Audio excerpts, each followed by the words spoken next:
Hello and welcome to Atop the Fourth Wall, where bad comics burn. Star Trektember continues with the absolutely silly Star Trek The Next Generation miniseries originally put out by DC. As a reminder, I've looked at this comic twice in regular episodes and once in a live show, with one issue in particular being a Christmas comic where a race of literal Grinches chase after a ghostly Santa Claus and, well, let's just say the writers played fast and loose with the characterization, and the fashion, and the JoJo's Bizarre Adventure-esque posing. Hence why my title card artist, Dr. Crafty, keeps putting those JoJo poses on these title cards. However, last time saw the beginning of a three-parter within this 6-issue miniseries that dealt with the character of Q, an omnipotent being who reappeared throughout the franchise to both test and torment the main characters, usually with humorous or profound results. In this story, he appeared to taunt the crew while they were investigating a strange alien ship that didn't answer their hails, with the away team getting knocked out by invisible people, one of whom was apparently someone Tasha Yar knew from when she lived on her terrible colony planet. And because the writers of the comic must have known almost nothing about the show other than how things looked, Q spent most of his time changing his outfit, being vague, and then the saucer section of the Enterprise disappears after they were separated for a battle. And if it seems like this sounds really chaotic and confusing, that's only because it is. So let's dig into Star Trek The Next Generation number 4 and see if we get some clarification. And even if we do, it'll probably still be terrible.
The cover is better than the previous ones from the series, but that's not saying much. Tasha is being menaced by this dude in a cape and a hood, having ripped off part of her uniform.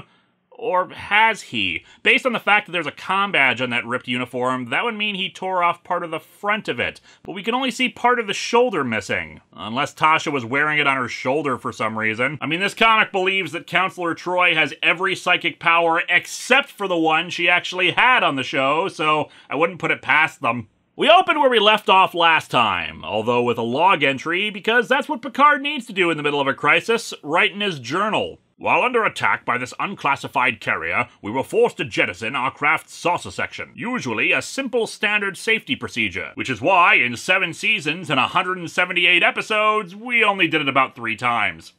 4 if you count Generations. I'm afraid I may have doomed everyone aboard her when I gave the order to initiate the maneuver, in this particular instance. This is what we in Starfleet call an oopsie-daisy. Q, still in a gold uniform for some reason, says that he's not sure where the saucer has gone or how, though no one believes him. But Lieutenant Worf, isn't it possible that someone other than myself might be responsible just once? If there's one thing we can be sure of, it wasn't a giant deadly mantis. Q says that there were 5 humans aboard the alien ship he was using for his test, but they only retrieved 4 from it, so the 5th one must have gotten aboard the saucer and commandeered it. Bull! Ah yes, Worf's famous catchphrase from Star Trek, BS. Worf suddenly grabs his shoulder hard. Perhaps Captain Picard and his human crew are not as aggressive as you would like them to be, Q. Well, I'm not human. I'm Klingon, and I am mad. Worf angry? But he's so well known for his restraint and joviality. One Riker, one bridge. Data gets him to stop crushing his shoulder, pointing out that Q may be their only chance of finding the saucer section, and by actually pulling his arm off Q's shoulder because he's stronger. Geez, even back then Worf was the ragdoll. Worf, if you and I are to walk amongst man and his Federation, we must work towards similar goals. To be like the human. What the hell does that even mean? The Federation isn't just humanity, and they're not just walking amongst them, they're an actual part of them. Q, however, takes the fact that Worf said he wasn't human to mean that he can blast him. And he must pay for his inhuman actions. Holding my shoulder really hard, there is nothing more inhuman. He freezes Worf over, just like he did in the first episode to 2 other crewmen. You know, for someone who's omnipotent, he really only has the same tricks he likes to use over and over. And then he changes into a Klingon uniform without changing his appearance. How many times must I tell you all that you are dealing with someone way out of your league when you deal with the Q? You're dealing with a cosplayer! That will be all, Q. I've stood by and watched you go through the motions of your act long enough. And if you don't stop, I'm going to stand by and yell at you some more because I really have no other way of opposing you.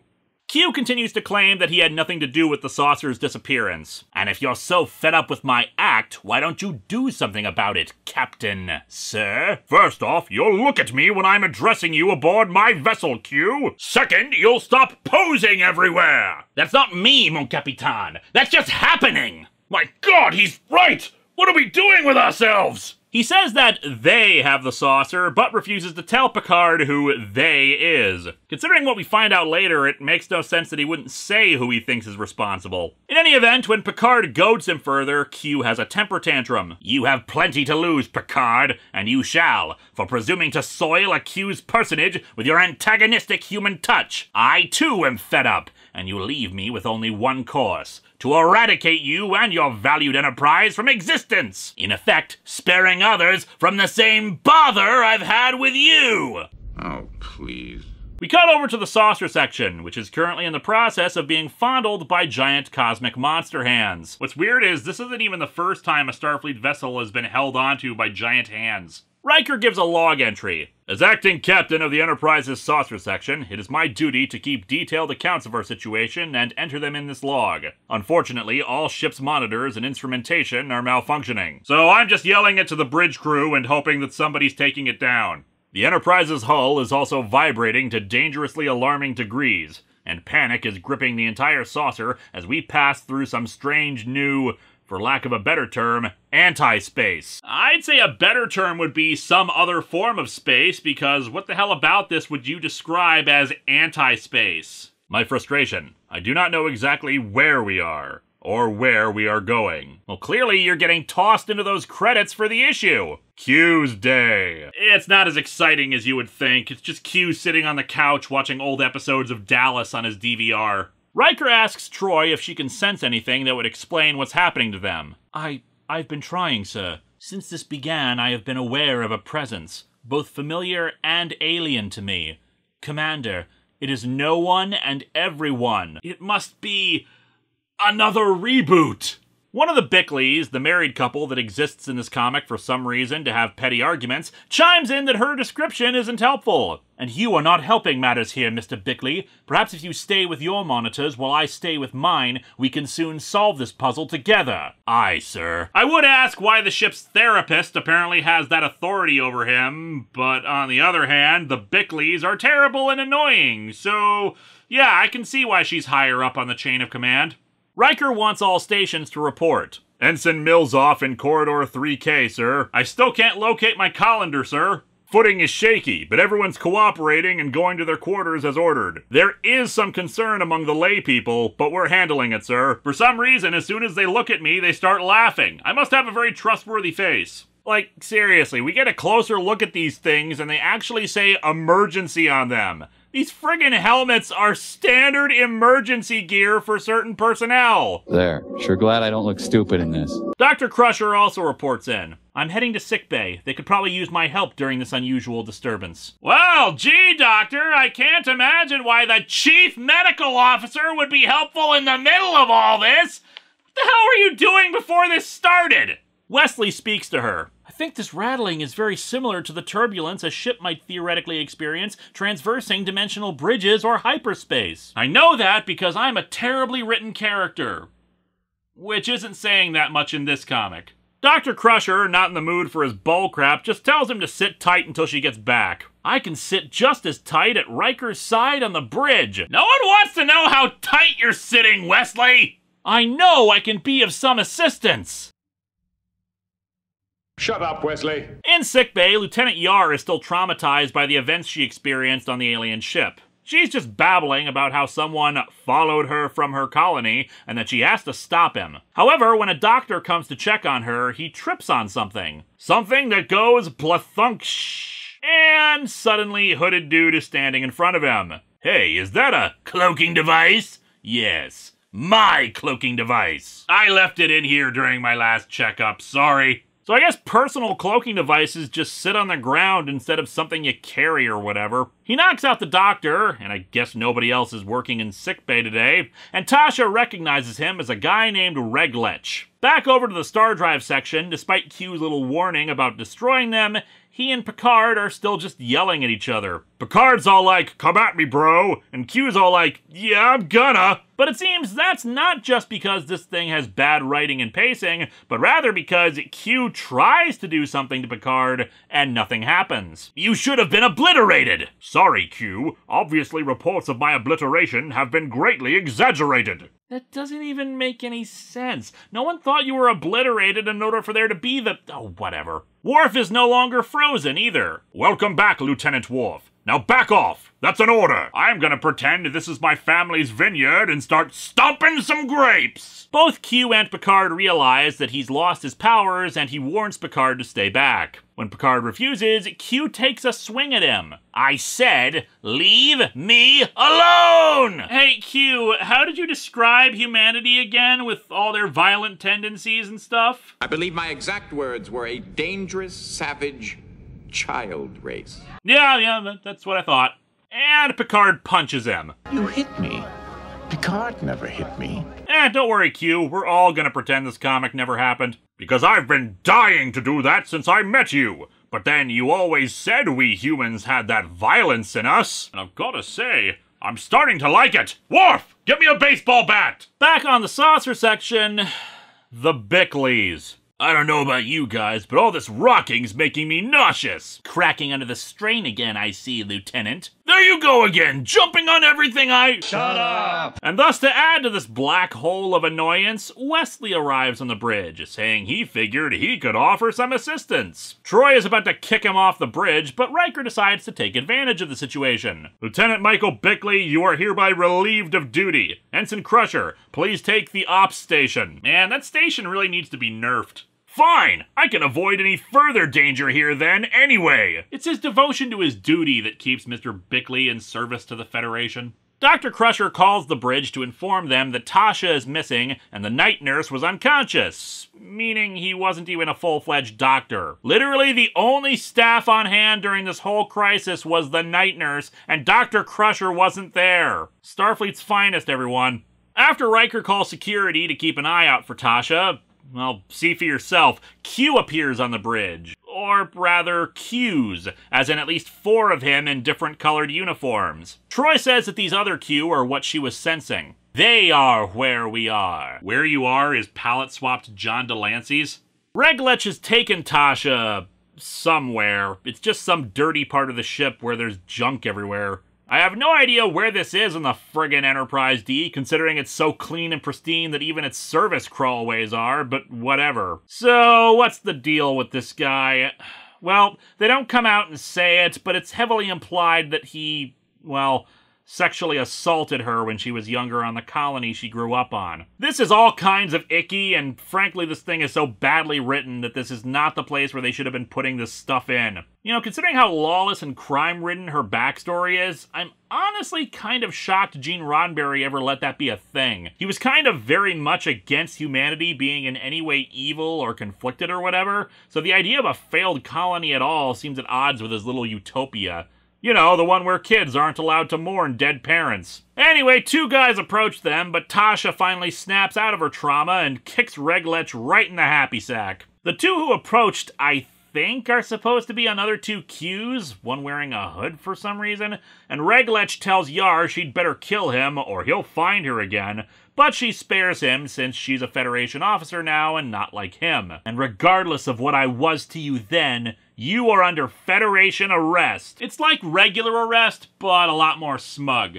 Check it out, if she hadn't stopped herself, she was gonna karate chop him to death. Speaking of smug, all the Qs are now smiling, and it's incredibly creepy. Tasha brings Reglech to the bridge for some reason, and for the first time, Troy actually uses her empathic abilities. I can feel that you are not frightened by these multiple Qs, Tasha. Just thought I'd broadcast your emotions for everyone to hear. Man, I'm a good counselor. One of the Qs finally speaks, saying that their presence in this other dimensional realm was a test. One that Yar passed for them. But Yar, acting unaware of our viewing, has helped convince us that your humanity is indeed progressing in a favorable direction. Kicking that guy in the crotch truly is your greatest sign of progress. Goodness does outweigh badness in your makeup. Truly Shakespearean, this writing. They refer to the Q we've seen before as their tainted self, implying that the Q are all the same, possibly some kind of collective consciousness, especially on the next page where they all fly into the sky and seem to merge together into this weird-ass oil painting thing and refer to him as an allotted segment. If you're curious, no, this is not how the Q continuum would be portrayed later in the show, with it made very clear that each member of the Q is an individual. Although that's for better and for worse, since it sometimes made them come across like just a new version of the Greek gods and all their petty squabbles, rather than something truly powerful and otherworldly. Anyway, the Qs say that they'll return the saucer section back to normal space, and that they've passed the ultimate test. So, the ultimate test was whether an abuse victim would kill her abuser after experiencing traumatic flashbacks and psychological triggers?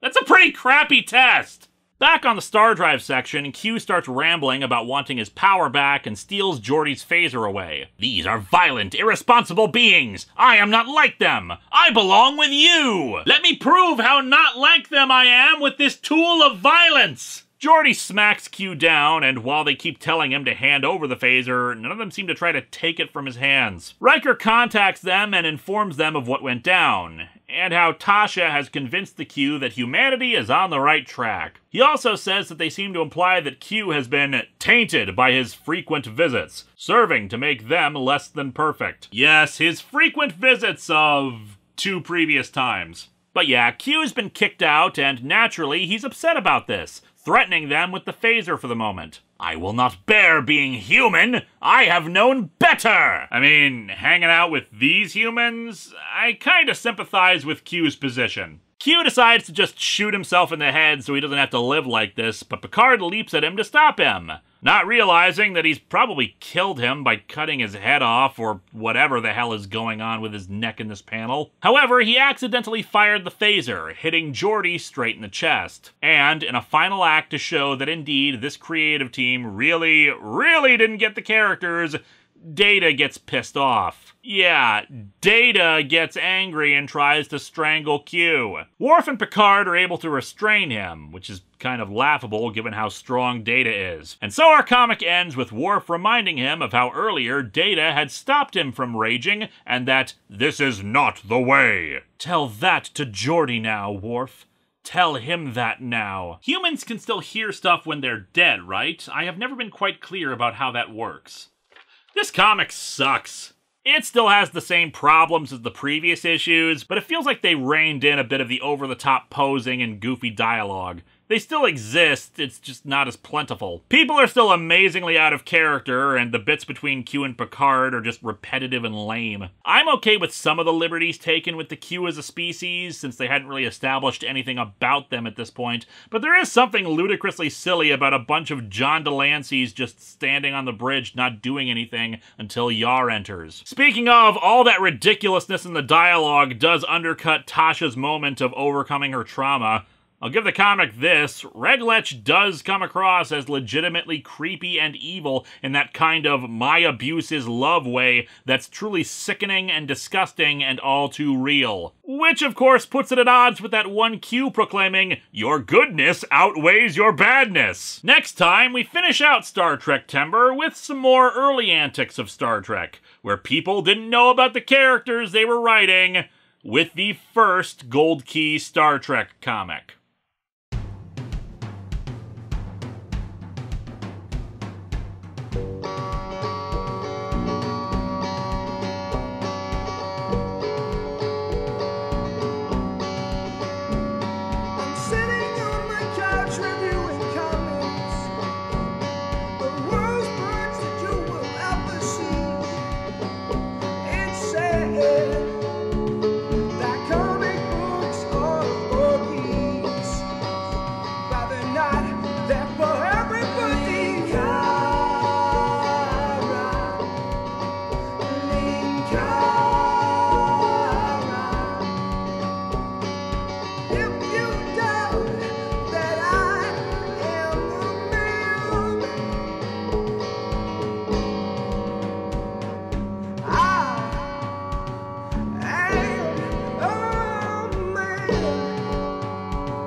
Hey kid, I'm leaving on my next concert tour in a couple days. Can I hitch a ride to the airport? Sure, though I don't know why you don't just let me beam you there. Because I've got a Nuzlocke, a Pokemon Emerald waiting for me, and it's more fun to do it on a plane than sitting in a hotel room. Whatever you say. Where's the photocopy? Aaron took him out for some food. Maybe some casual conversation outside of the office will help jog his memory. I take it you've had no luck figuring out where he came from? Nothing. Alan's just as stumped, and I've reached out to almost every former Channel Awesome producer, and none of them know anything about this. Thalos asked me if his last name was D1, and I have no idea what that's even a reference to. Oh, what about Insano? Believe it or not, I did actually ask him. His exact words were, "Clones are crap, what do you think I am, a hack?" and then hung up on me. I wouldn't toss out that possibility too quickly, not with your history with that crew and cloning. What? You know, when Spoonie died? You mean during the plot hole stuff? No, when Dr. Insano killed him at the end of his Final Fantasy review. What the hell are you talking about? Kid, don't you remember? Spoonie died, you got some of his DNA, and you cloned him. I never... What? Are you doing a bit here? Kid, that happened. No, it didn't! Here, I can prove it. Let's pull up the footage. Procedure like this. It's very delicate. Alrighty. Clones snark levels are at 98%. Now I'll just upload some Final Fantasy VIII hate. Final Fantasy VIII hate. Kill me. I don't remember this at all! How can you forget this? You cloned somebody! But that's the thing, Harvey. Even if I did remember this, back in 2009, I didn't have the tech to pull off cloning somebody. I made Poyo out of a water heater, for crying out loud. Wait, Poyo was with you when you did this. He can tell you how it happened. Right! Hey, Poyo, I need to ask you about... Poyo!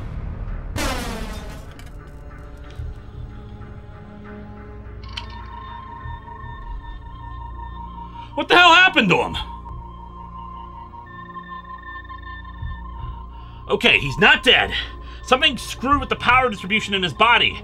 He's damaged, but his core memory and mind are intact. They're just in a protective lockdown until the damage can be repaired. Why didn't he transfer out? Whatever did this went for his transmitter first. It shot. He couldn't transfer out even if he wanted to. Okay, let's find Linkara and Linkara. Doc, Poyo's been attacked. I need you to... I'll fix him on the way, but I need you to come with me. What? Why? So I can talk to you about clones. And why you can't remember making one.